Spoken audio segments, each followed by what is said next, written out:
Agora eu vou ficar com a mamãe. Isso tem que juntar os outros. Só porque aqui tá o pé da mamãe. A mamãe tem que ficar com os dias pra sempre.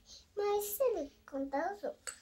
Mas os outros tem que juntar os outros e fazer como os outros, igual o do papai. Mas o que aconteceu com o osso dela, doutora? Não estou mesmo. Ele tem que juntar os outros igual o seu. Tá bom? Aonde que tá quebrado o osso da mamãe?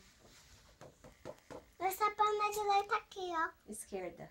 Nessa esquerda aqui, ó. É, na perna esquerda da mamãe. Esses tracinhos. E como é que vai curar o osso da mamãe? Com o quê? O que a mamãe tem que usar pra poder colar o osso? Qual você tem? O gesso, né? Um gesso. Deixa eu Doutora, eu vou ficar boa? Deixa eu escrever aqui. Isso é remédio?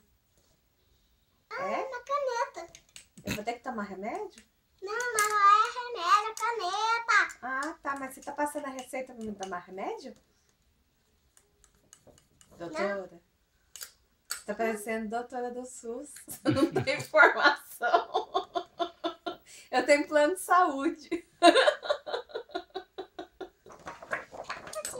Prontinho?